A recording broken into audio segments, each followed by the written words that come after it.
This is MogTalk, episode 89. Today, we're having a fucking ridiculous show. Oh my god. It was the best clip. I think that was your defining moment, Layla, is when you jumped off the edge in Weeping City.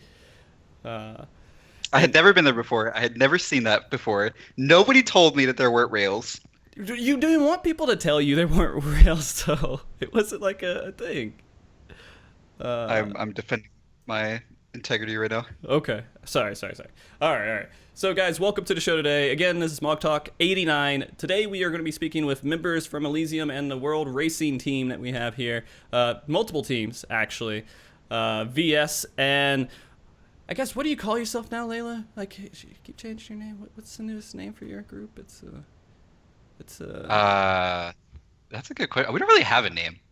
We're just Fold and the Memers. The group formerly known as Updog. No? Updog's been gone for a long time, man. Okay. It's not another one, is it? No, what was it? It was It's Double Dog. That's what was it Double Dog? Yeah, we were another one in Creator, but we Okay. all decided we hate that name. So I gotcha.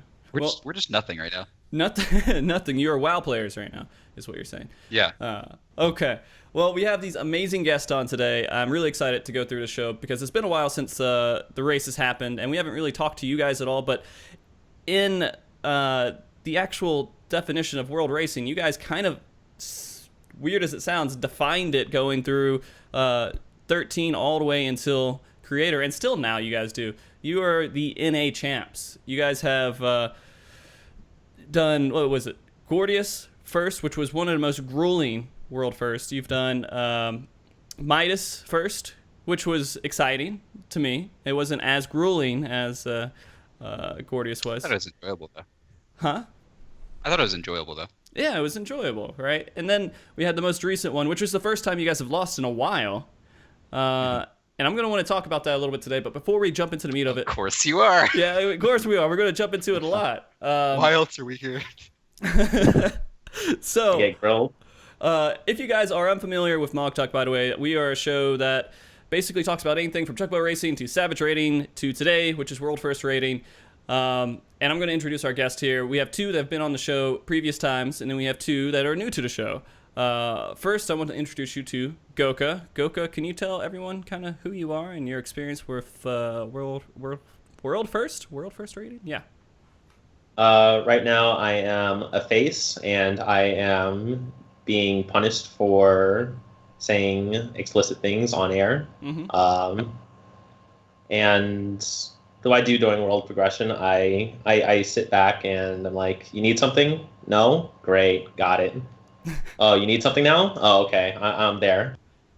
This sounds like a very humble answer for kind of what you might have contributed towards it. Layla, who's Gouka? What has he done for world Oh, first I rating? have to fight.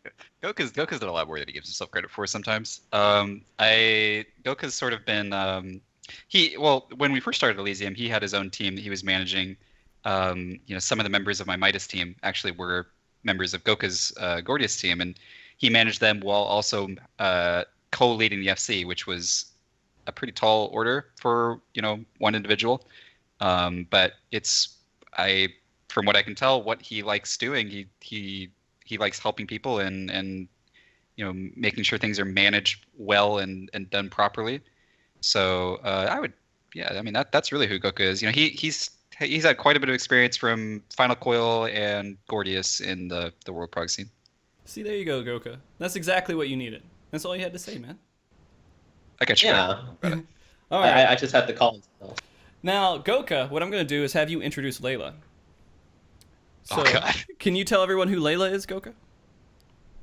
Layla is a sexist womanizer that likes to kidnap children and... Am I muted? No, not yet? Okay. No, not yet. He likes to issue ransoms for them. That's how he funds his world progression race. Oh my God. Recently you heard that Amber Alert about this girl in Okay, West Gouka. Virginia. All right. We're good with Gouka. Layla, could you introduce yourself for me, please? He hit it all right Okay. in the head, there. So. Very good. Come on, Layla, do it. Okay, so yeah, I've been on your show a couple times now. Always a pleasure to be on. I love the being on MogTalk and hanging out and just talking. I have been raiding since 2.0, when the game was re-released, and I've been involved in the hardcore raid scene probably I'd say since Second Coil Savage, when I teamed up with Full and Leroy in Collision, which we eventually transitioned into the creation of Elysium, with Gouka, back at the end of 2.5. And ever since then, it's sort of the stuff you talked about. We've gone through three progression tiers as Elysium now, and hopefully we'll make it 4 here in Stormblood. Oh, wow. All right, so that's good. That's exciting news already, Layla. It answers questions I've already had. Layla, thank you, man. You're always awesome on the show. Jesus Christ. Gouka. You're awesome. Gouka's just trying to get kicked off the show. That's all he's trying to do, man. Just trying to get out of things, man. All right, you're not getting out of anything. Okay. So, 2 new people to the show. You guys are both part of Team VS, right? Yeah. Okay. First, let's go into who you are, Cellar. You kind of your world first progression experience and just who you are, I guess. World first progression, I guess that started with Collision back in 6 through 9. That's when I started raiding with them. We got like world second on turn 9, and that from there on I pretty much raided every tier hardcore and was I think I was top 3 for most of them, so it's pretty good achievement, I guess. But no, it's good. Yeah. It's good. What job did you play? White Mage, Scholar, and Basically now healers. playing Astro. But yeah, all 3 healers. Yeah. Nice. All right, and then we have Kuru. Kuru, tell everyone your experience with world first rating. In terms of world first rating, let's see. I guess I got a little bit of my feet back in Final Coil. I actually helped Layla's group with what was it again, Layla? Was it Turn 11.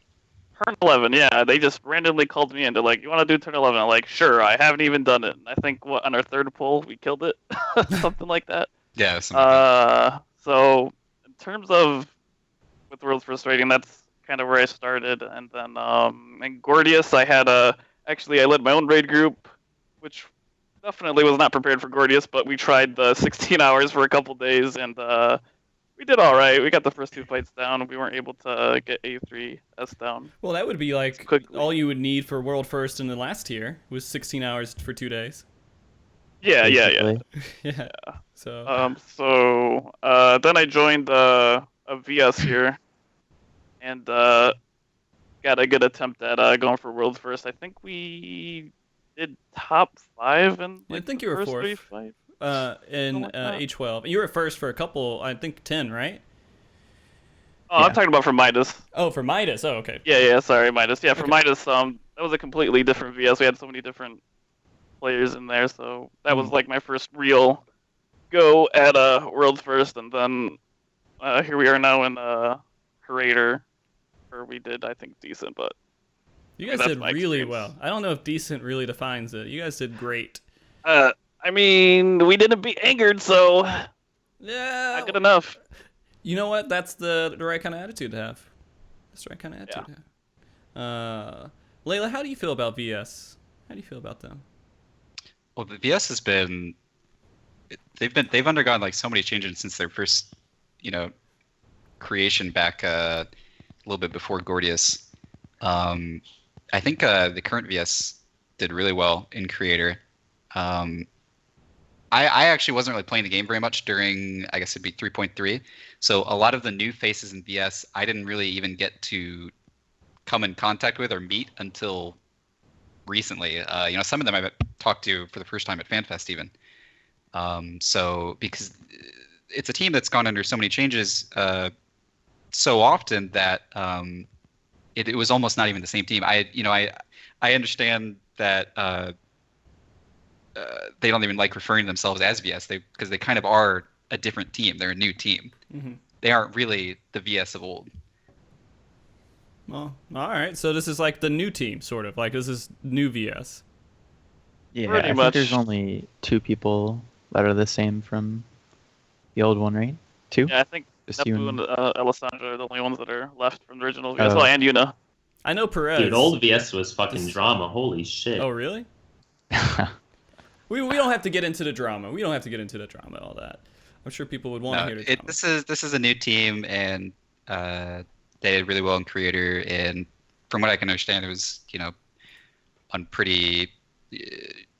Well, I guess I'm not sure actually because I wasn't really playing. I don't really know how long they've been together as a team, but from my perspective of looking in, is they did very well for the time that they had to prepare. Yeah, I think I was the newest member. I just joined for this last year. They had already cleared, what was it, 5 through 8, or they were working on 8 when I joined, and then we killed 8, and then from there on is now. So. Yeah. All right. So, all right, now we all know who everyone is. That was a pretty good introduction here. The show, we're planning to run for about 5 hours today. Cellar's agreed to it. Mm-hmm. So I've cleared my schedule. Yeah. Excellent. So we're going to have a very interesting show discussing World First. I think this is actually a show I've been anticipating for months, to be honest with you. And the reason for that is because I love you guys. Every time I have you on the show, you're great. Layla is like the best representative for Elysium ever. Gouka used to be. I don't know what happened. Correct. Yeah. I got corrupted by my raid team now. Like I jumped into a raid team to help them out because their scholar left the day before Creator, and they just corrupted me. They're like the fucking Black Grail from Fate Stay Night. Okay. Somebody understands that reference, I'm sure. All right. Anyways, guys, the show today, we're going to be talking to, of course, these wonderful guests about their experience in the most recent World Race and just World Racing in general. If we have time, we're going to start getting into a lot of different details about how World Racing actually affects everyone else in the game. If you have questions, please ask them in the chat. Kerr will collect them. We will answer the ones that we can, depending on the time that we have left for today. The first thing that I'm going to ask, because I feel like this is something that everyone is kind of familiar with. All right, the World Race happened. You guys won Gordius, then you won Midas, and it was just like, bam, bam, just done. And it almost felt like you didn't have competition. And then, Creator came up, and then we had this really crazy, intense 2-day race. And you guys actually came in second and fourth for that one instead of first, which is still an amazing feat. But I want to ask you guys first, how do you guys feel about that? And I'll start with Layla, because he's going to give me the best answer. Why are you going to start with me? He's going to give me the best one. Well, it's how I feel now and how I felt back then are a little different. I think how I felt back then, it was I don't want to, humbling is not the right word. It was more of an eye-opening to where we need to go from here. Mm-hmm.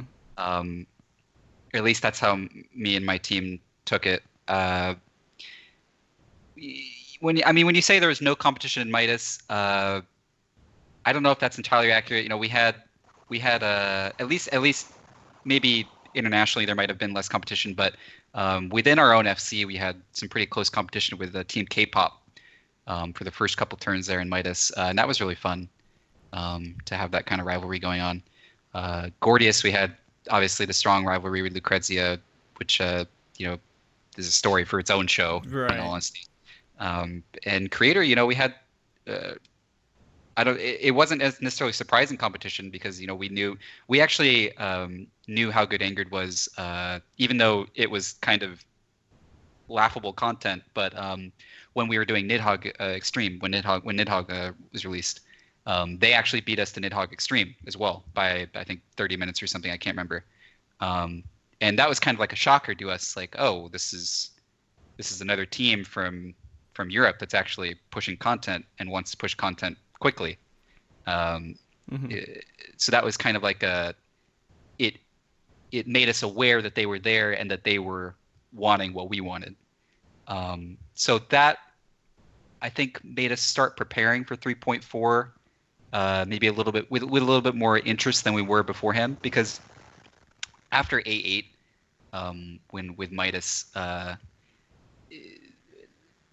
I don't want to say the interest was waning, but it kind of was. It was sort of like, well, there seems to be a decline in our desire to do this.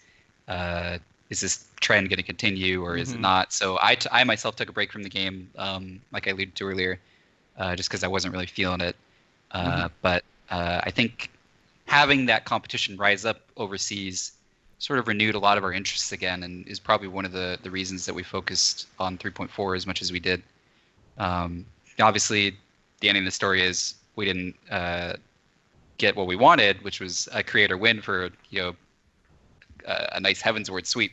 But the one thing that I will say that I want to kind of highlight now rather than later in the show, just to sort of get anyone, because people have a lot of opinions for us. Yes. We don't necessarily need their opinions. What people need to understand is that we tried very hard in creator. We tried very hard to win, and we came up short. We didn't do a good enough job, and we need to do better. And that needs to be outlined. Like, the team that was the better team won. And that's really good thing to say, by the way. The first step to improving and to being more prepared for 4.0 is to acknowledge that. And I think I guess it's sort of like maybe a slight tangent from your original question, but no, that's great. That is kind of how I feel about creator, is we weren't good enough to win. We need to be better. All right. That's a perfect answer. Now, I'm going to ask one of you guys from Team VS the same kind of question there.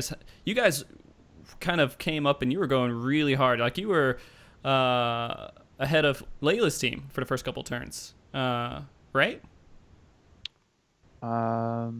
Yeah. And I mean, there was a point where Ingrid was like behind both you guys. I think that was 10, wasn't it?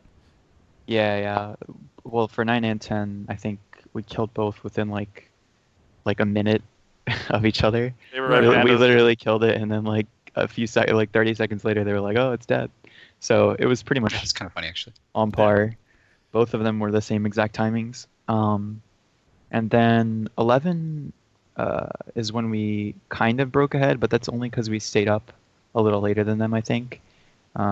We had an issue in 11 where one of our members' power went out for like a few hours, which kind of stopped us. And I wish we would have just stopped there and went to sleep and then woke up the next day and went hard at 11 and 12. I think that would have helped us a lot, but we were close to killing. We were excited about it, so we just stayed up, through that and waited till her power came back on, and then when it did, we killed it that night. And that's when Angered broke ahead of us, was on 11, and then 12 they completely destroyed everybody. But us. Yeah. And so, how'd you guys feel about it then? Did you guys break some stuff, or were you like, "Oh, it's okay, I don't care"? No, we were cool with it. I mean, yeah, their group is insane. I mean, if you watch their video, the time that they killed it, the fight, especially 12, was so much faster than us. Like, their damage is crazy. I think they by far they have the top damage of any group. I don't think any group came close on week 1 to their kill time. So yeah, it was. I mean, it shows, It definitely does. I mean, I've talked to them too. They are pretty insane with what they're doing. They're basically a business at the moment with World First Rating, which is something that we don't really see too much in Final Fantasy 14. I mean, we see in like WoW, right? WoW has these big sponsored teams that do World First Rating. You guys huge. Are a little bit different. And Gouka, you know what I mean, though, in this sense that Elysium kind of came up and it's more of you got together with friends to do World First Rating instead of we got together as a sponsored FC to do World First Rating, right? Yeah, because we actually went from more sponsors to less because remember it was a merger between Collision and D&T, and D&T actually had sponsorship from Engine, and I think that if we tried to go for sponsorship anytime after the merger, there would have been a lot of political backlash from doing so, because a lot of people don't know that there's a lot of drama behind how Elysium formed, specifically on the D&T side. And one of the biggest arguments was that, you'll never make a company that has as big of a name as D&T.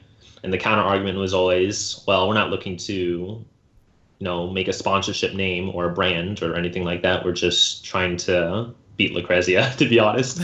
And so if we went around and said, "Oh, we're gonna start structuring for a sponsorship," there would have been a lot of criticism. And the thing about structuring for a sponsorship is that you then have to implement rules that make it more of a business than an actual game. So we didn't want to have those kind of compromises at the time. So yeah, we were just going for play with pals and beat some JPs. Beat some GPs. Okay. So, anyways, and that's something that some people might have forgotten. You guys, it was basically you versus Lucrezia, starting in Gordius and in T13, right? Those were the big times for you guys to actually go out there and do it. And Lucrezia won in T13. Yeah. Which was Layla. Can you tell everyone kind of like how you felt in that moment? You've talked to me a little bit about it. Specifically, the final coil. Yeah, Final Coil, doing that race and how that ended up. Yeah, so that was under the tag of collision back then. We hadn't Elysium wasn't even a thought back then. But the raid team that I was raiding with was the same raid team that I joined Elysium with. I think back then, I'm almost a broken record when I talk about this, but some of my fondest memories of doing Prague were my experiences with Lucrezia and Final Quill and Gordius, just because they sort of instilled fear in a lot of NA, and I'm not saying that lightly. Like one of the reasons that we actually made Elysium was most NA teams sort of wrote it off as, oh, NA can't beat Lucrezia, NA can't beat JP, they can't beat that ping. They can't beat JP Ping. Mm-hmm. And that was sort of what they sat on and the excuse that they leaned on. And the people that we made Elysium with were the people who were like, no, that's false. We can beat JP, and we will beat JP in 3.0. And those are the people that we got together when we made Elysium. Mm-hmm. In addition to some others who we wanted to surround ourselves with the top, as much of the top talent on Gilgamesh and NA as possible. And, I feel like we did a pretty good job of that back then. But I guess how I felt was, and this was sort of the collision philosophy. If you're not first, you're last. That is essentially how we did Prague back in Final Call and how we raced against Lucrezia. If we didn't beat them, then you lost. It was second place is first loser. Right. You either beat them or you start over and figure out how to beat them. And it's some of my most competitive memories, I think, in this game. I don't really know how else to describe it other than that. That's good. It was a very competitive atmosphere between both us and them. They were sort of a wild card when it came to Japanese teams, when it came to Eastern teams, because most Eastern teams didn't behave that way. Most were a little bit more laid back, not really caring about how they were viewed by the West or perceived by the rest of the world. Lucrezia was sort of the outlier in that they were actually trying to model themselves after Western raid teams and sort of chase after those world firsts. So that was, it made for a very competitive atmosphere. And I mean, you guys racing against them in Gordius was, I'm sure, extremely exhausting, but in the end was the victory. Yeah, that was our first major victory as a team. And that was an intense victory just because you guys actually did A4S correctly. Without. I could argue. Well, okay. You did it without any sacrifices. And some people will argue, yeah, maybe that was part of the fight. You were supposed to kill people. Yeah, the thing that people will always highlight is the double sacking of the Pentacles at the end there. But yeah, I guess we did it more right than most. We actually did the Nissy mechanic, sure. Yeah, and that's difficult because most people who cleared that fight have never done that. And you guys were the first people to do it. Because I think it's actually a really interesting mechanic, but... Except for almost everybody disagrees with that. I know, but... Because it's difficult. It's difficult as hell. It's not like... it's something that you just easily get down. You have to have lots of plans. I think, Gouka, you're talking about how you had 20-something different scenarios? Or what was it that you told me one time?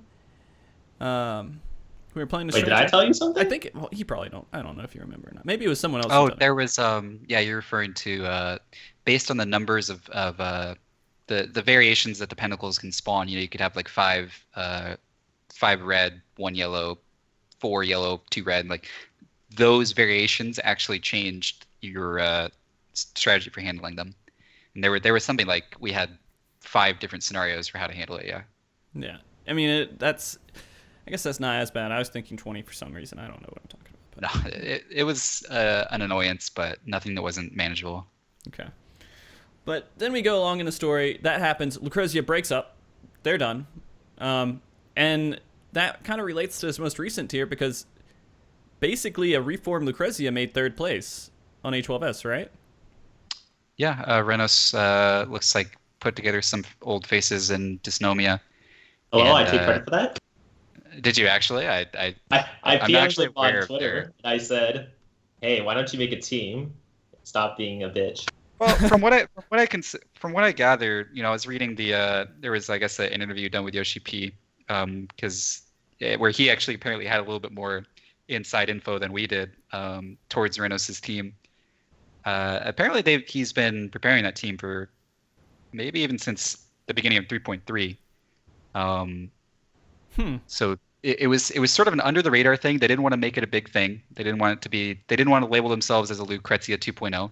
Because they're really not. They aren't a Lucrezia 2.0. Lucrezia is managed by Darkwiss, and this is not managed by Darkwiss at all. I don't think they wanted to draw attention to something that might distract them. That's why they kind of came out as a surprise to everybody this year. Yeah, I mean, it completely came out of nowhere, and I thought that it was amazing to actually see world first in one country, world second in one country, and world third in a different country. It actually, that's might be the first time that's happened. I can't remember. I can't remember another time, but I'm then pretty again, sure. Yeah. Unless final quote. No. Yeah. And that's intense. That means that the entire world all had like at least one team that was sitting up there and competing and getting to the top of the charts. You guys had multiple teams going for it. Again, VS, not to not highlight you guys. You guys did absolutely amazing this year, and I'm sure without any of the technical difficulties you had, you would have even been higher on the list there. And so but that's part of world racing, though, right? There's always going to be a chance that a hurricane's going to come through and completely destroy the chances of the world first victory. I kind of want to ask you how you feel about that, but I feel like I already know. Kur. In terms of us losing, or what do you mean? The technical difficulties during the okay. race. Well, I mean, that was extremely frustrating when the race is so close and literally hours can decide world first, world second, world third, and so on. And so, I mean, I feel like that may have played into our world fourth, but I'm not gonna say that was the reason. I'm just gonna say that we need to, as a group overall, need to, I guess, work together a little bit better in terms of figuring out our mechanics. That was, I feel like, one of our big weaknesses is we can't decide on one thing, and we just delve a little too much into what we want to do. Right. I felt like that helped us back the most personally, but. Well, that sounds like horrible. Cellar, do you have something to add to it? Oh, someone in chat is saying to tell you guys about the A12 strat that we had. That was pretty much a huge block for us. That that hindered our prog so much. It was for Inception, and dude. We knew that the boss for Inception, he spawns at cardinal directions and then the diagonals, and we just never thought to put the crystals between those 2 points. So we did not know where the boss was gonna show up 50% of the time. So half the time, dude, we just wipe half the time because he would appear where there was no crystal procking, and it was over from there. Like people would just get hit dead, and it was no coming back from that. Yeah, so we essentially. spent hours and hours just wiping to that every time because we were doing really well. I think that was one of the things that I was impressed with is that we had good consistency getting there. Like people were, doing mechanics right. The DPS was on point. Hills were good. So we got there a lot, but we tried so many different strats around keeping those crystals at cardinal directions because we thought that was right. And it was just, I don't know. It was so much time spent on that. It's sad. Funny thing Yeah, the funny thing is on our kill run, we actually, I feel like we got lucky. We actually got past the inception phase, and then it just died. Oh yeah, Like, we all did. right. The crystals on our kill, I think, were still in the cardinal directions. We Yeah. didn't put them in the right spots. So We you just guys got cleared really it low. not really doing the mechanic even close Exactly. to optimally. Yeah, we Yeah. didn't even figure that mechanic out until after we killed it. We asked Layla's group, and then they were like, "Yeah, you just put it between." And then we all felt like complete morons. But yeah, so Fair. Our just tested the correct strat, and since we were so frustrated not being able to clear, we just kind of tuned him out. And till this day, he tells us, he's like, "You should have listened to me." That's how, Oh. I guess that's just how it works. I mean, part of the world first racing strategy is being able to figure out mechanics and make them work in your favor. oh yeah, definitely. Yeah, and that's just a skill. That's a separate skill that you have to learn. And I am completely convinced if you guys would have had that mechanic down, you would have. Well, I'm not gonna get into that. There's what ifs, all that shit, whatever, dude. The fact is, it was a good race. I loved the race. And I think the main reason I loved the race is because I was keeping track of it. I was trying to say, hey, who's actually coming out first? Who's doing this? And recording at all the different times and everything. And it was only 2 days, and I loved that because I didn't want to do that for 5 weeks. Because that was a complete pain in the ass. But I mean, from your perspective, it might be a little bit different. And when you're doing the world race, what is the optimal time for a world first clear? Do you always want to go for a week? Do you want it to be 2 days? Do you want it to be 5 weeks? And I'll ask you first, Layla. 2 days is too short. I don't usually complain about lengths of raid tiers. I've gone on record multiple times saying that the final call, everyone used to highlight final call as being too short. It was so much too short of a race. It was only 5 days. Or Gordius, Gordius was too long. It was 5 weeks. I don't necessarily have a problem with either final call or Gordius. Where I do start to have a problem is with creator, and not for the reason that you might be thinking. The reason I have a problem with the length of creator is teams like Elysium and Angered and apparently Dysnomia, we put in honestly months of preparation for that raid tier, and to have months of work boil down to what is essentially only 2 days of fun is not rewarding enough to justify doing what we did. You lose a sense of fulfillment for the amount of work that you put in and the amount of preparation. When you get something as short as 2 days. So putting in just a lot of work for just a little tiny bit of enjoyment. This is not asking Square Enix to cater to the people who are putting in months of work. That's not essentially what we're asking. What it is it's an evaluation that we ourselves have to make. If this is going to be the norm, can we justify the amount of work we put in? Is this actually rewarding enough to us to want to do that? If the norm is creator, my answer is no. I'll be honest. I don't have a problem saying that. 2 days of prog does not justify months of preparation. So that would be how I feel. Okay, good. Cellar, it looks like I saw your thing highlighting.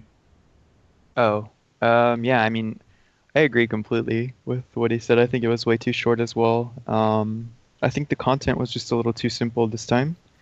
I don't know. I guess, yeah, that's pretty much it. I think the time that the devs had the best grasp on the right difficulty, I feel, in my opinion, would be 6 through 9 Savage. Like, that to me was really fun. I had a lot of fun with 6 through 9 Savage, but that's pretty much it. Everything else I haven't been crazy about. Some things I liked. 1 through 4 was pretty fun. I didn't like the gates though. That's one thing I don't like, is the gates. Like DPS gate, I guess you could say 3 had one, even though some people got it below 1%. HP gates, I don't like those either. I like when the fight is just that difficult that it takes that long. I feel like 7 was a good example of that. Turn 7 Savage. it was just a really hard fight. There was no like really, DPS gate or HP gate. The boss died pretty quick actually. Are we talking about 2.0 or are we talking about 3 point or 2.x or 3.x? Savage, turn 7 Savage. Okay, Alexander. What's her name? Oh no, What's you mean the- actual Coil turn 7. Okay. Yeah, Coil. Yeah. Difficulty wise, like that's the difficulty that I'd like to see from these tiers that they're releasing, even now. So I think that was a pretty good difficulty. 6 through 9 Savage had a nice level of difficulty to it. I think the recent ones are a little too simple though. I gotcha. Gouka, are you kind of in the same boat with that? My preferred time is like 1 to 1.5 weeks personally. I think there's an advantage to having a short tier like creator. It definitely inspires more competition if people realize that I only have to take off 2 days or so to do world progression, especially if they pair that with the weekend. Yeah, a lot of people can get into that.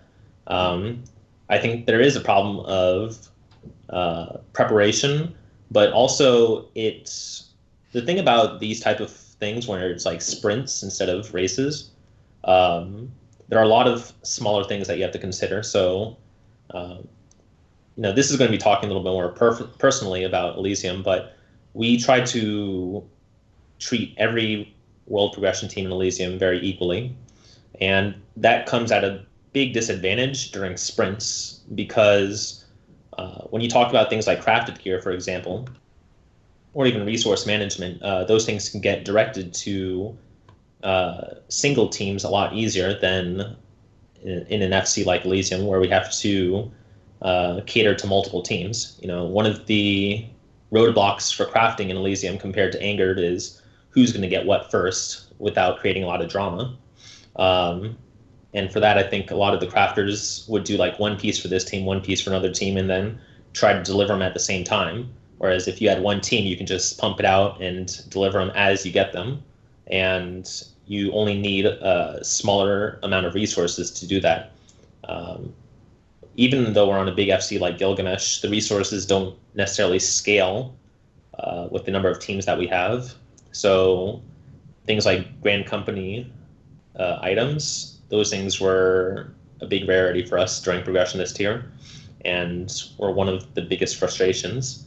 So I think that with a very short tier, certain things that you don't want interfering with progression start to become a problem. So I like the 1 to 1.5 week model. Okay. No, yeah, that makes sense. And I feel like that's actually a pretty decent amount of time. If I could bring up my conversation with Vanguard, when I was talking to them and their opinion about it, they pretty much said they want it to be, if you clear it within the first week, you have to do everything 100% perfect and there can't be any kind of slip up or failure. But in this tier, you could slip up and fail and still clear.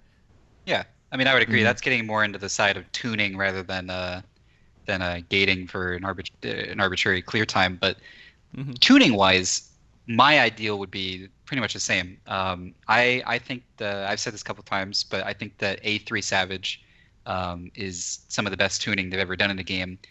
In the game, if their goal was, if you play perfectly, you can kill the first week. If you don't play perfectly, you can't, because that is essentially what A3 was.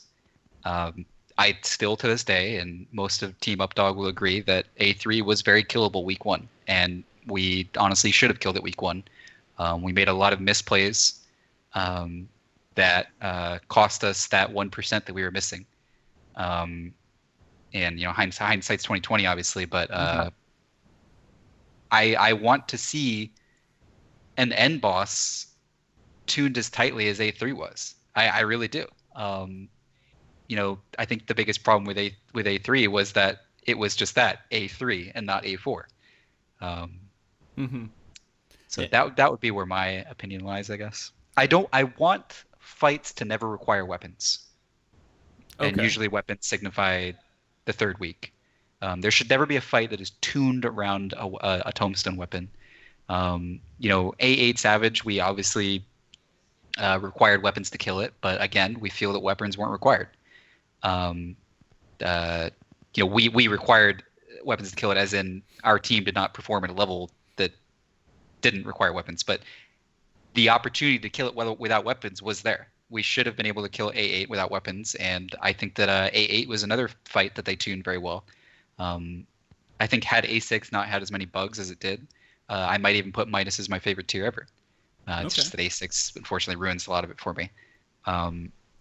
Yeah. And then you have things like Second Coolest Savage, which are tuned with a different objective of mine. They're tuned with you have the best item level gear possible because you've been farming Second Cool for so long.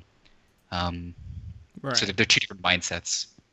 And I pretty much agree with you on that. And I feel like that's an awesome thought for them to take when they're tuning this gear, the new tiers that are coming out. We know at the very beginning of this next expansion, it's going to be, I don't know if it's going to be super easy for them to tune that properly. Just because they're changing up the jobs so much, or they're stating they are, right? Mm-hmm. And the idea was to make the fights more difficult mechanically, but make the jobs easier mechanically, if that makes any sense. Well, let me, if you don't mind me going on a bit of a tangent, Sure, I can sort of provide some of my insight on what might be a blessing in disguise for them. So at FanFest, they sort of teased the idea of 3 difficulty tiers. That's in the conversation right now. Mm-hmm. Nothing's been decided yet on their end, but it's a possibility that we could see something akin to a mythic raid from WoW, a mythic tier difficulty with 3 difficulty tiers. There's a couple different ways they could go about that. If they choose the second coil model of doing having like a second coil, a second coil savage, and then during the filler odd patch, release second coil super savage. Something kind of like that model. One of the reasons that second coil savage was as good as it was is they took everything they learned from watching us raid second coil normal. They took us doing the LOS strat from Reflasia, and they removed the LOS strat in Savage.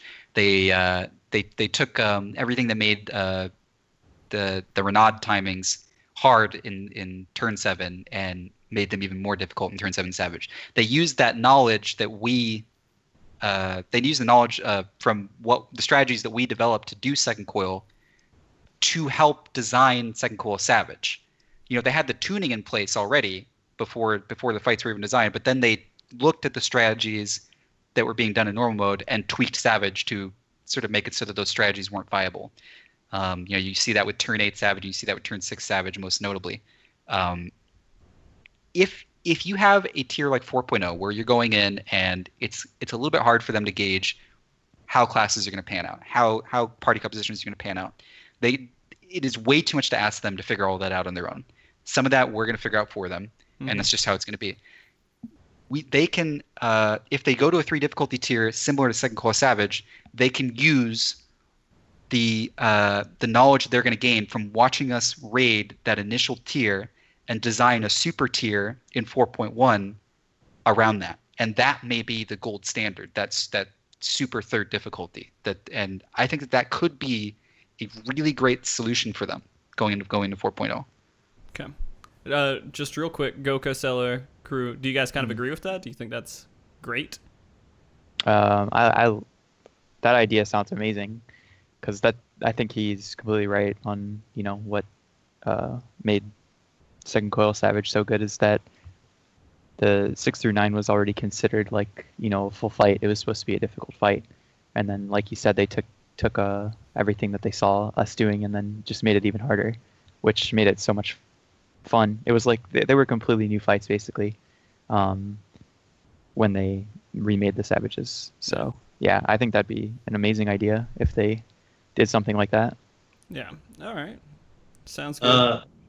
Gouka? See, I like that idea. One of the things that also accompanied Second Coil Savage was that you could enter anyone at any time, and so you can even out the difficulties in those tiers, because in the current model, you're typically expecting that the first 2 turns are going to be easier than the 3rd turn, and the 3rd turn is going to be easier than the last turn. Yes.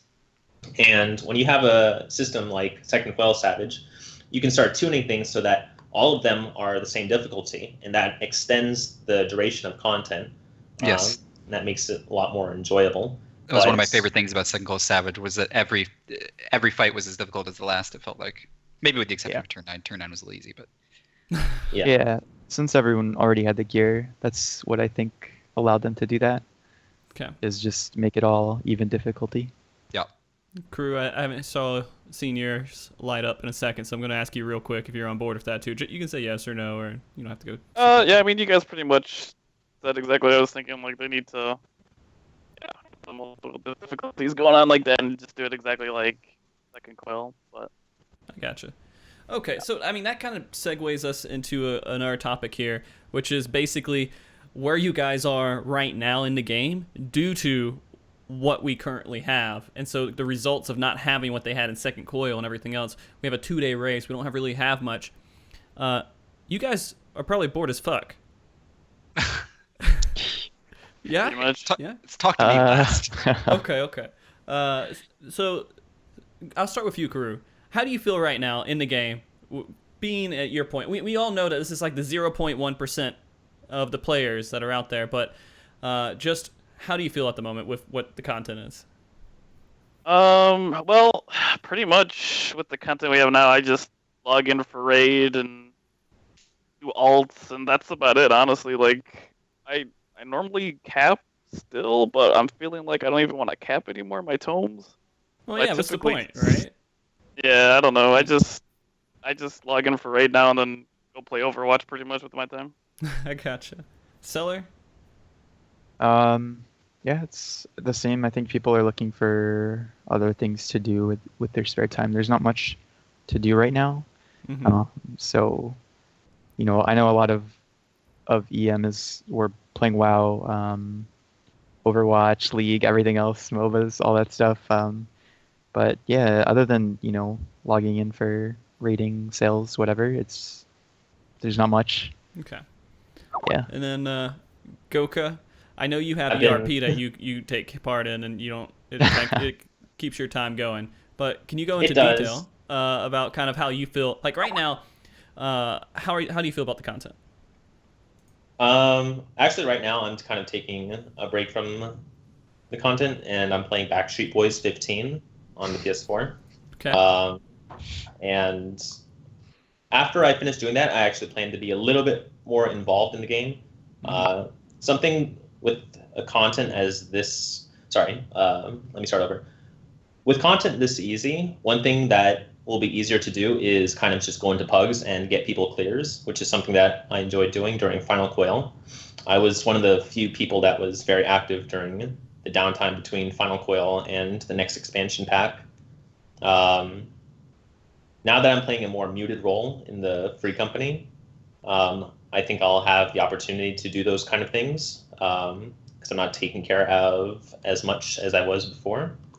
Okay. Do you mind, just for some people who might be confused about it, you don't have to go into great detail about it, but maybe clarify kind of how Elysium works right now, if it's leadership role? Is that okay? Well, basically, before Creator was released, I had announced that I was going to step down as leader. Layla had already done so in the past. He actually asked to come back in leadership, and I'm like, dude, you're much happier as a non-leader person in the free company. Just stay out of it for now. And I decided that I have some issues that I need to work through, and the FC was just kind of taking up way too much of my time to sort through those issues. So I decided that I wanted to just step down, but there's a lot of stuff that goes into it. It's a really complicated subject because it also has to do with the fact that Council, I felt, wasn't putting in as much as they should have. And this was always somewhat of a goal for me to kind of get Elysium to a point where we don't need a leader and it's just a multi-member council running the show. Which is what we're striving for right now, from what I understand. Yeah. And so, I gave them somewhat of a guideline. I said, here's what you guys should do after I step down as leader and go from there. And so right now we have council running the free company. Are you guys part of that council? No. No, I don't think either of us are. Okay. So, all right. Sorry, I just wanted to make sure people were clear on that because a lot of people still associate Gouka as the leader of Elysium, but things have changed a little bit since the last couple of tiers. So Yeah. It's Easy been a long Kotka time.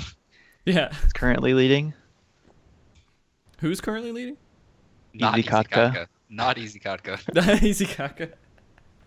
All right. Well, I'm going to actually, before I get to you, Layla, I want to emphasize some of my thoughts about why I think kind of making a bit of content for world first raiders and hardcore players is actually kind of important. I mean, when I start thinking about this, when you don't, like, you make this content right now and you guys have 8 months after 2 days of raiding where you have no challenges within the game. You just kind of mess around. Maybe you'll start going into speed runs. Maybe you'll start doing other things. And you're finding things to make you happy. The game doesn't really provide that for you. You have to go out there and just force that kind of stuff. It sucks because a lot of people, they will look up to people. They're like, oh, world first warrior, let me find out what he does and keep up with him and see what's going on there. And that inspires players to do better and to do more. But when they're like, oh, the content's it's whatever, it doesn't need that kind of I don't know, thought, and you don't have to actually look at someone else playing to see if you can do a little bit better, and you just stop caring, it discourages everybody. It's not just like, hey, the 1% doesn't want to play the game anymore. It's more like there isn't a lot of exciting things out there that people can follow that will keep them involved in the game either. And I feel like World Race, it hypes everybody up. Having some sort of difficulty out there that people can follow and say, well, I can't do this. It's cool to watch other people do this. For example, if I'm watching StarCraft, I suck at StarCraft, man. I'm in Bronze League or Dirt League or whatever you call it. But I watched... Yeah.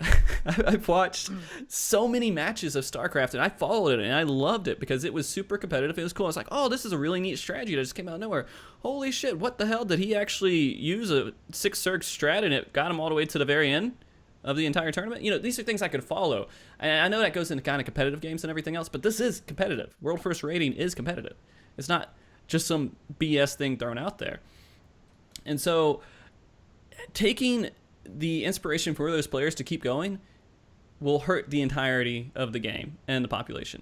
But that's just completely my opinion. Now, Gouka, not Gouka, no, Layla. Yes.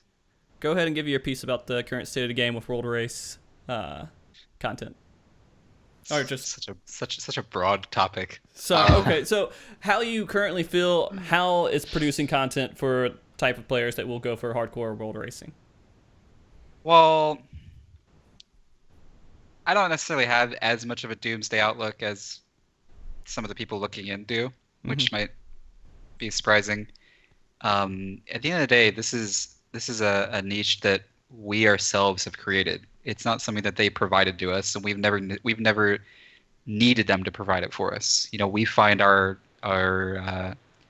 competitive outlets, you know, in various different hidden places and shapes and sizes. Like, World First Racing is something that we, the community, concocted. It's not something that Square Enix needed to put in place for us. The only thing that they need to do is continue to update their game and continue to develop it and hopefully develop it bug free. That's really all we need to do what we love doing. My current opinion of like where I stand with rating and the game is, I think because we're sort of approaching the end of an expansion, I don't really feel like there's a lot that I should be working towards. And I felt this way a little bit in Final Call, but my hunger and thirst for wanting to beat Lucrezia sort of overshadowed it. But everything is going to shift in 4.0. I don't have something that I want to work toward because I know that I'm just going to be starting over in 4.0. You know, I highlight this all the time, but I'm not a perfect warrior. I'm not a perfect tank. There are still things I can learn to tank better and how to play warrior a little bit better. Just like anybody in the game can. No player is perfect. So there should always be stuff that I'm wanting to fish for and try to improve on. But the end of an expansion does sort of demotivate you a little bit, and you sort of are just waiting for that next carrot on a stick that Square Enix is going to give us when 4.0 launches. You couple that with the fact that creator is a little bit easier than most raid tiers. It creates a sort of environment where, you know what, I'll just wait till they release something. So a lot of people are raid logging right now. A lot of us are playing other games. But the one thing that is nice about specifically the Final Fantasy XIV raiding community is that for the most part we're all good friends. So when we're playing those other games, we're playing them with most of the people we play Final Fantasy with, and the benefit of that is when Square Enix does release content that entices us to come back and want to improve, we're going to be coming back with that community that we liked being a part of. You don't get that in a lot of MMOs. And that is one of the reasons why we've been as subbed as at least I'm speaking personally here. That's one of the reasons I've been a sub as long as I have, for the 3.5 years or whatever it's been now, maybe close, approaching 4. I'm not sure. I think it's about 3.5 or something. It's that communal atmosphere that the game has offered. And the fact that branches off into other games, that we can spend time with those friends, you will see those same people return when new content is released in Final Fantasy. And it's sort of the cyclical thing that goes on every prog tier where people play for a while and then they sort of branch out to other games and then return when new content's released. But you're seeing that more exaggerated right now just because it's the end of an expansion. People are kind of a little bit heavens ordered out. For the most part, the expansion is, I'd say, 95% figured out. So the growth is a lot slower than, say, in 3.0, where everything was rapid improvement. Like the difference between your first A3 kill and your second A3 kill is miles apart. Like you're learning so much about classes in the game in that short time span. You don't have that kind of rapid growth right now. So that's why everything looks more exaggerated than it actually is. Okay.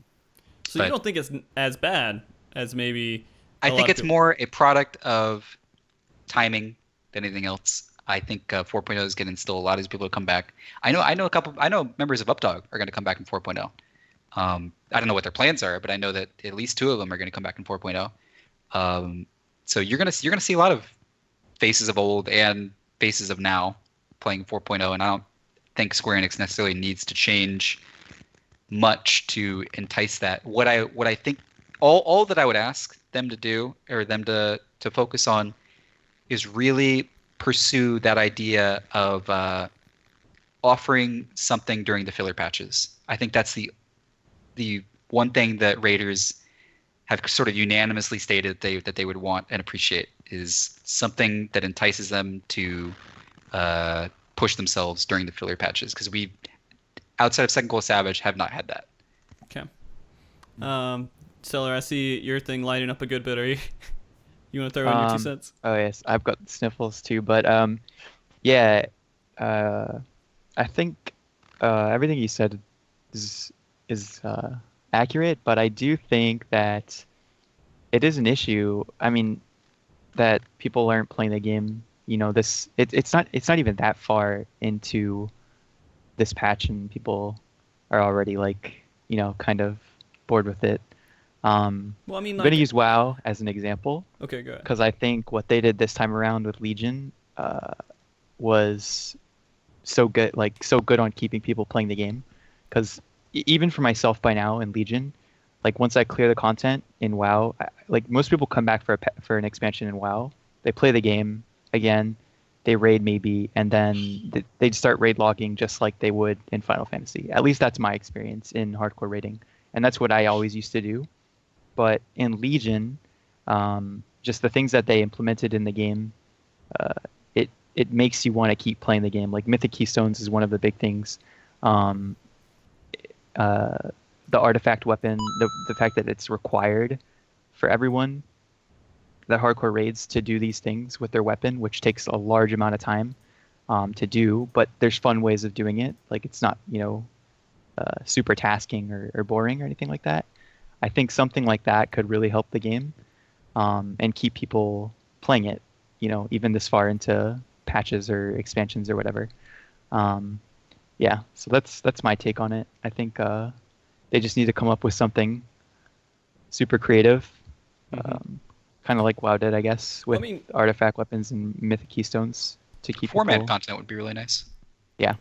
I mean, that would be interesting too. I mean, there's simple stuff they can add to the game that I constantly fight, and I've been dying to ask Yoshida's question. When I was at FanFest, I almost strangled the glamour question people, because I had the one question I want to answer was hardcore achievements, and it's not something that's really difficult to add in. And Layla, you inspired me to like just be very angry about this for quite a while now because it's the hardcore achievements. Yeah. the hardcore achievements. And so, I mean, when they come up with these little patches that are casual, quote unquote casual patches where they add a new 24 man and everything else, they could see, hey, 3 months of these, how are people clearing these fights? Just like you were talking about, Layla. And they don't have to create a whole nother, fight. They could simply just add achievements to what would be difficult with top geared out people. And then if so-and-so clears all this, they get a glow around their armor that they can put in there. They can add dye to their armor. They could throw that extra incentive out there.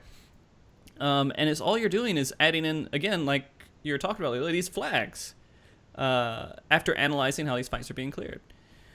Would that be something that you guys would be content with? You're like, oh, 3 months later, I'm coming back for this patch and I'm doing all these achievements that are difficult to do? I think it sounds like a cool idea, but I still think it's might not be enough for people to come back because it's just a glamour feature. Like, it's just a look. It's not something that you have to do. Like, well, I mean, that's what Savage was, right? Except for you only got a title. Savage. Well, Savage Coil. was content though. Well, Savage was new content. It was fun. It was fresh. Like, but if they're gonna add something to the game to get people to start playing again, I don't think cosmetics is gonna do it itself. Just cosmetics will do it. I think it needs to be something. like upping all the gear else. up by 5 eye levels or something like that. I don't know, something. They just got to come up with something. I mean, Free month of yeah. sub. I don't know. Even if you had the up to eye level, the fact that you're going into 4.0 means that it's going to be worthless. Because one of the things that kept me around before 3.0 was uncertainty about the status of our gear. Because in FF11, expansion packs worked very differently. It wasn't this whole everything before is obsolete kind of thing, because gear was a lot more horizontal in Final Fantasy XI. And I wasn't sure how far gear was going to take us into Heavensward.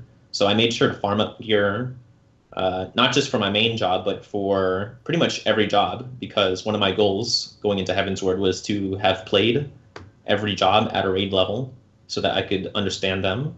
But it's going to be a lot harder to find that motivation because Square Enix has explicitly said we're changing things significantly going into 4.0. So that's one of the roadblocks that I see in keeping the game fresh. I mean, even with guide makers, that's kind of shitty, right? Because, I mean, why would you make a guide that's not going to be used anymore after a few months? You can put a lot of energy into it, and you can make a really good guide, but that guide is going to be completely useless as soon as expansion hits. So that's another thing that I was thinking about, too. Okay, so... Cellar, I know you're on time. I know we're going to blame all this, like, rushing the show is going to be completely blamed on you, Cellar. Okay. Of course. Yeah. There's 2 more things I want to talk about first. One, we'll get into viewer questions after this, but the first thing I want to talk about, we talked a little bit about it, but kind of the future for you guys and Elysium in general going forward, I guess, into 4.0, kind of where you guys are planning to go and what the hopes are, I guess, for where you guys will be at. And Cellar, I'll let you start here. Okay. Yeah, I mean, I know our group is excited about 4.0. We're all planning on sticking to it and rating hardcore once 4.0 hits. I think it's going to be interesting to see how they do things timing wise, like how they release it. If they'll release the content the same way that they did for Heavensward, or if they'll do it some other way. I'm not sure, because I think in Heavensward they dropped the normal mode 2 weeks in, was it? 2 weeks in, I think. Yeah, it was 2 weeks, yeah. And then 2 weeks later was Savage or something like that, or was it more? I'm not sure. They wanted people to experience the leveling content. Yeah. Right. I hope they right. do that again in 4.0. Yeah, that's what I was gonna say. I hope they do something similar. That way we do get to actually play the game before diving straight in. Mm-hmm. But yeah, we're all excited for it. I know that we'll definitely be going into the race again for 4.0. You thinking your whole group will? Yeah, Hopefully. I think so. Yeah. That's awesome. So that's like the most static VS has been. Yeah, Yeah. I guess. I mean, I didn't know the previous VS too well, but yeah, I think it's pretty static. Let's right just say in Midas we recruited for like 4 months looking for like the perfect players. It was just like trial after trial, and yeah, it was a mess for a bit there. Nice. All right, Layla, I'm going to ask you same question. Kind of, what are you thinking about going into 4.0? Are you planning to do the race again? Um, the easy answer would be, of course, I'm looking forward to it. And of course, I'm planning to. But it's honestly just always so difficult to really know. I tweeted out a while ago that I'm going to do everything I can to try to do it again. But I do know how much work goes into a new expansion, and I'm hoping that I can afford the time. If I can, then Well, I mean, I'll you don't know where if you'll I- be in life at that point, too. It's kind of far yeah, out. it's really difficult to say. Obviously, the hope and goal of everyone in my team right now is that we'll be there and we'll be doing it. It's just you can never say for sure. Things always happen, and sometimes they happen last minute. Right before Midas, we lost Haru as our black mage. I think 2 weeks before the raid even launched. So it's things happen. You just don't you don't really know. My goal is to be there, and I hope that I can be. And Gouka, what about you, man? You gonna get into world first rating, or you gonna do any of that stuff in 4.0? Honestly, it depends on where Tempest wants to go. Like I said, I joined this team mostly because they lost their scholar the day before Creator hit. Balana's in that team, right? Yeah, Balana is in that team. Yeah, he was wrong. He formed it. Right. He's not the leader though, but still, I don't know where they decide to go. Maybe I'll join them. The thing that I'm looking at right now when it comes to world progression is Gil is probably the most stable thing to have. You really can't go wrong preparing in Gil because new materials come out, and there's a lot of people that won't have gathering and crafting leveled immediately, so the market won't be saturated. And plus, people won't be tuning their bots immediately, so you have to do things legitimately, and that means things are going to cost more. But really, my mind isn't on 4.0 too much as of yet, because we really haven't gotten much information on it. They don't even know what the name of the raid tier is called. We got Alexander out pretty early. It's kind of how I feel. I can't really think about 4.0 yet. Yeah, so until we get an idea of what's actually happening, I'm going to be using this time to kind of take a step back and try to chill, kind of like Gohan and Goku right before the fight with Cell. Okay, I love you, Gouka. So let's do this real quick. We had Bahamut, which is nearly impossible to match up with. Then we go into Alexander. What boss from Final Fantasy are you guys looking to see? If you had to just pick one, you're like, man, I really wish this was there. Ooh. Well, I like that you highlighted that, because one of the reasons why Manipulator was so unappealing to people was because you went from giant god dragon to four-legged robot That no one knows. and that nobody knows or cares about. I think that was a little bit of a goof on their part. You do have to kind of follow up Bahamut with something a little bit more interesting than Alexander was. Yeah. I don't think Alexander is a hard act to follow, so I don't think it's necessarily going to be super difficult for them to make an interesting theme for their raid. Yeah. Who do I want to see? I want to see something more Final Fantasy themed. I'm playing Final Fantasy 14. I want to see some Final Fantasy cameos. Yeah, I don't know which cameo, but I want something that has a history, a deep-seated history within the Final Fantasy franchise. Okay. All right. No goblins, no steampunk. Guru, Please. you said Diablos? No goblins or steampunk. Oh, okay. Like goblins just aren't like menacing whatsoever. It's like, please, dude, something better. Like anything. No You goblins. guys have to give a suggestion. You can't just say no. I don't like it. You gotta get something. Come on. I mean, honestly, like the Void Ark type of atmosphere is pretty cool. That'd be pretty awesome. Like Diablos is like the ultimate bad guy type of thing. But since they've already done that in the 24 man, I don't know. Okay. Archangel's Divine Might. Archangel Divine Might. FF11. Oh my god. Yeah. I've never played 11, except for 2 days when I figured out I couldn't jump and I quit. Sephiroth, that's a good one. Sephiroth, bring that in there. Okay. Final boss. Are you guys planning for? That's a good question that just came out of chat real quick. Are you guys planning for speedrunning at all, or are you guys just gonna skip it? In terms of creator, Yeah, in terms of creator, are you guys going to do any like real hardcore like speed runs to try to get to the top? My team's done a few already. I should have highlighted this earlier when you asked about the state of the game. The problem with speedrunning right now is that the entire astrology class sort of Yeah. makes speedrunning very unappealing. Yeah. Because you can play perfectly, and if you didn't draw 4 expanded balances, then it doesn't matter. It's really unappealing to me personally, but I know my team's interested in it. I know we've already done a few. Yeah. Cellar. Astrologs, it's ridiculous. Honestly. Like, Yeah, what he said is pretty Okay. much. I mean, it's on point. Astro just completely RNGs everything. Ruins the inspiration for it. Yeah.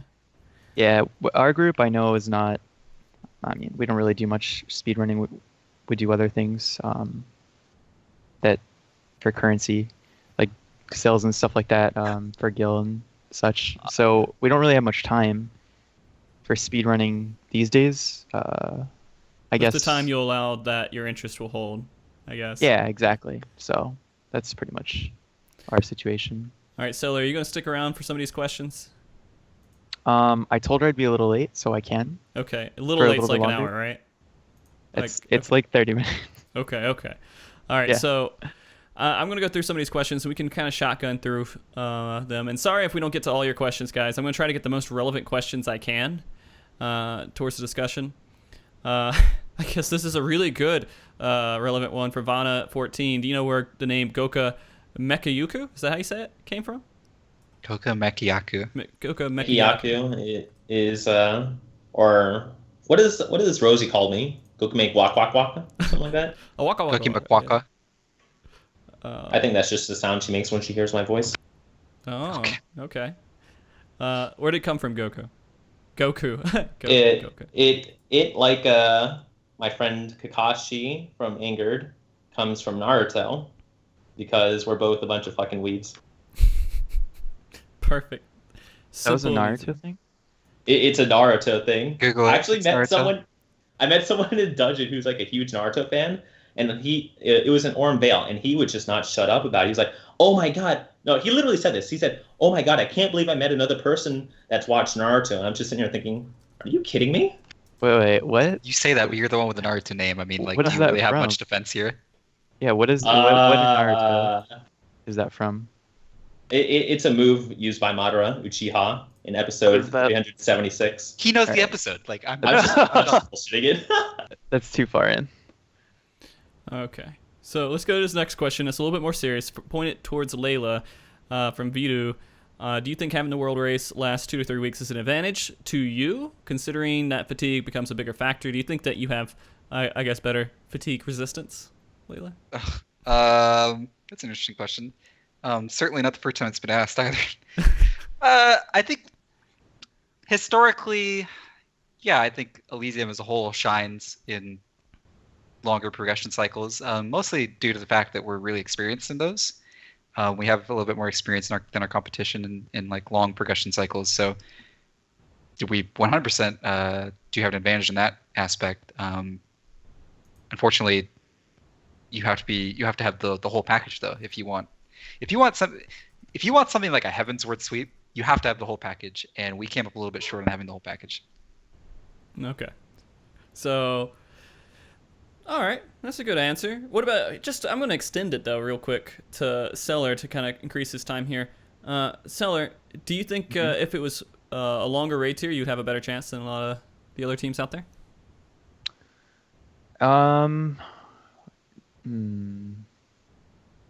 That is a good question. Since 12 was so since we killed 12 in the situation that we did, not even doing it properly, I think that may have hurt us longer raids here. Okay, If- I gotcha. Because I guess we just weren't too smart with figuring things out. So yeah, that might have specific mechanic. hindered us a bit. Okay. I don't know. Yeah. All right, we got I guess one. to answer, Go ahead. sorry to just That's piggyback off all this, but I guess to answer the viewer's question a little more succinctly, the one thing that I do think that we did really well this tier and in previous tiers is time management, and that's obviously something that gets played out a bit more in a longer progression cycle. So that's probably something we'll try to emulate again in the future. Here's actually that's a good answer. Sorry, Layla, I was reading a question at the same time. No problem. So, but no, this is a pretty good question that MV was asking this question. A question for all the members.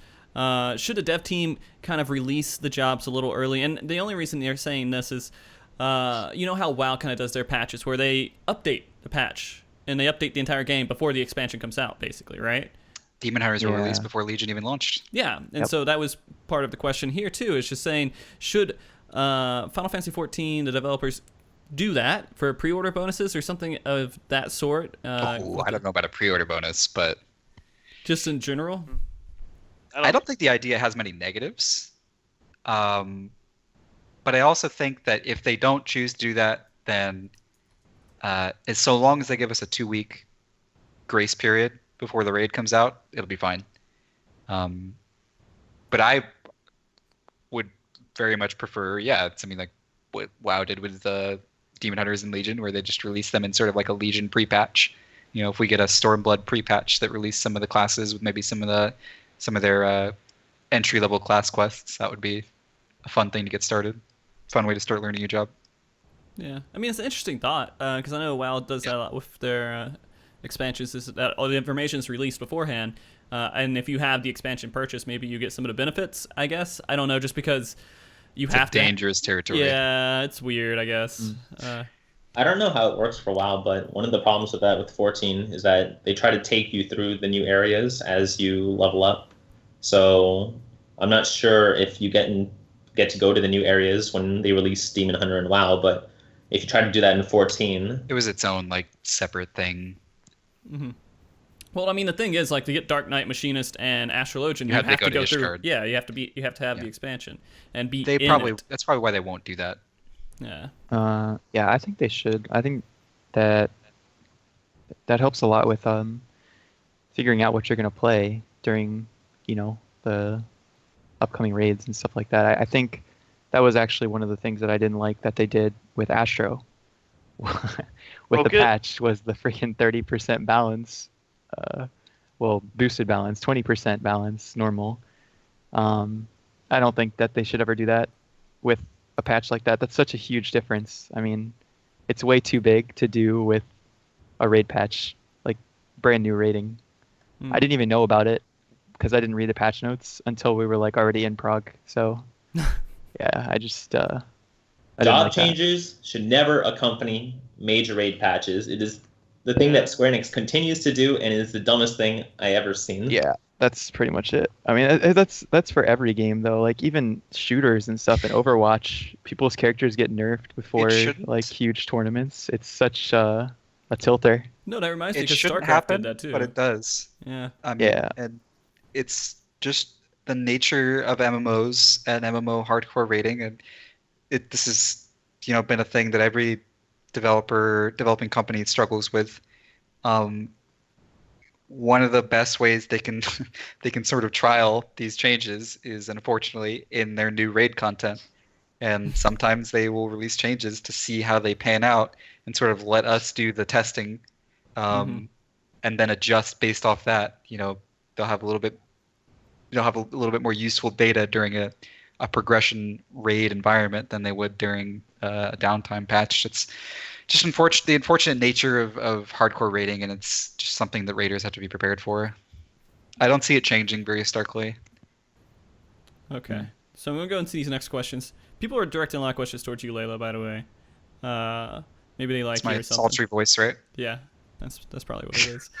And so I'm going to kind of reform this question a little bit from Raxor, because I get the point that he's going at. So when you are going for a new expansion, new tier, you were talking about how you had months of preparation that goes into that, but a lot of that becomes just kind of forming the group and deciding, hey, do we have a group to even do this? When you're going into this next tier and you're thinking, hey, I have to get a group ready, that's part of the preparation, right?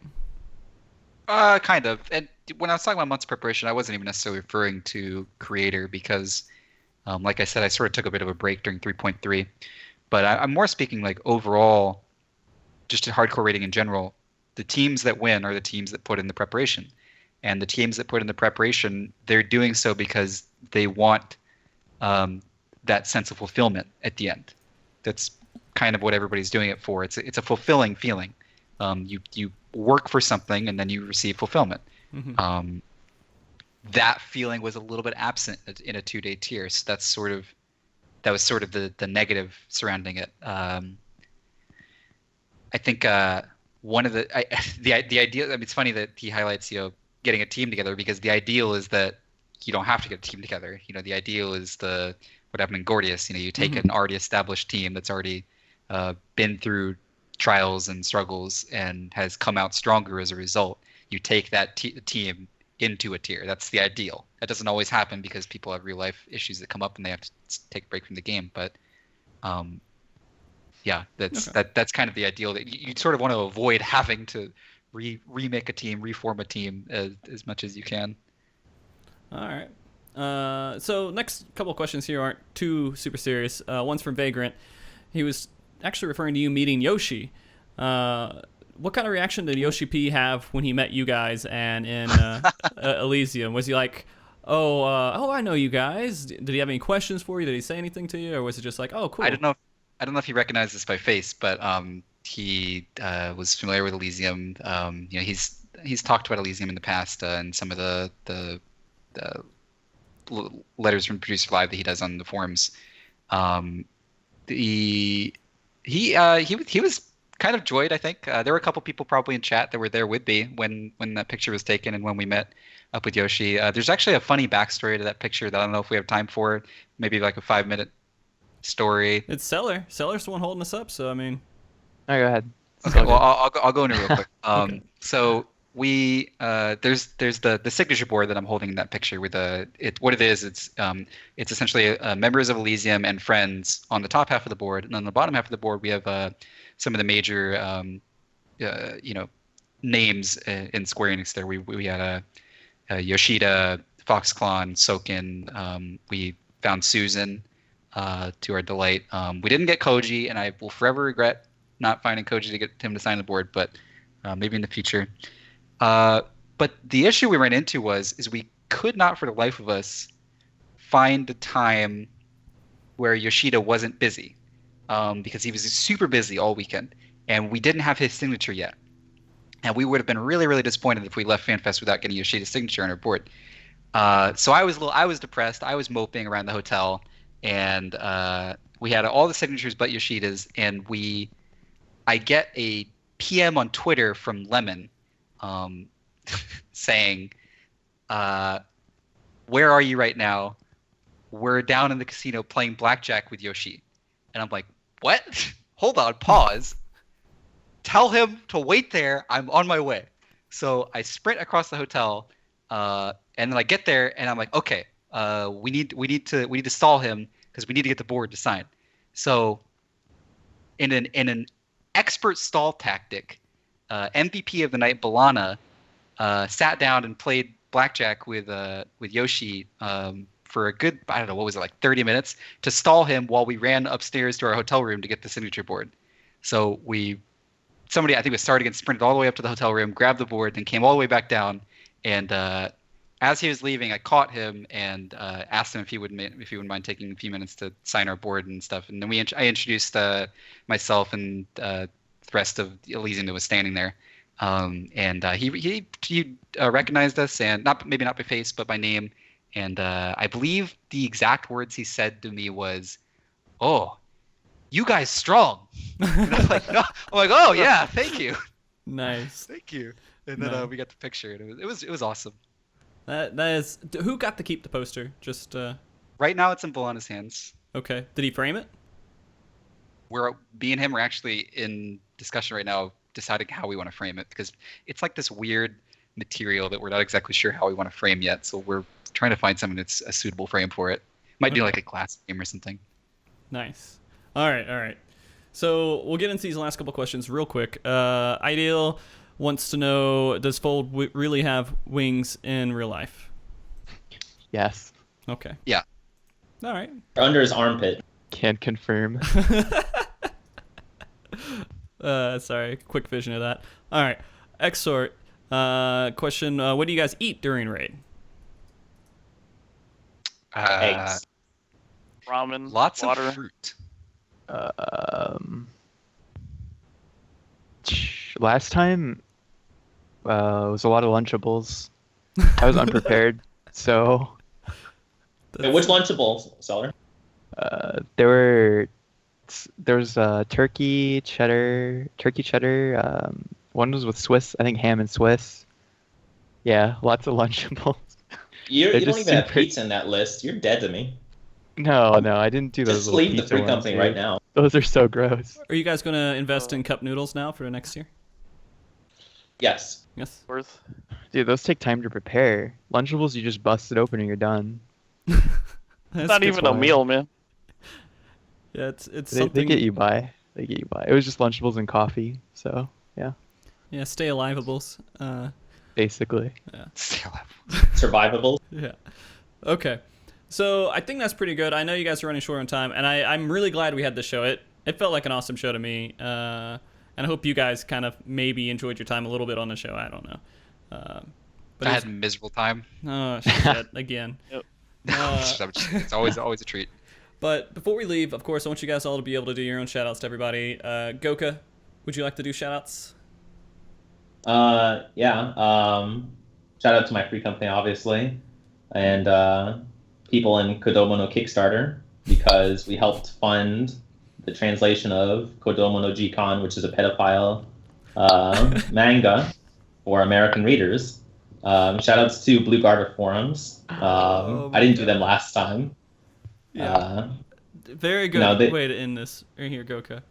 Ooh. Yeah, and shout out to President Trump for All right, so Layla. unprecedented. Layla, do you have any shout outs you want to do?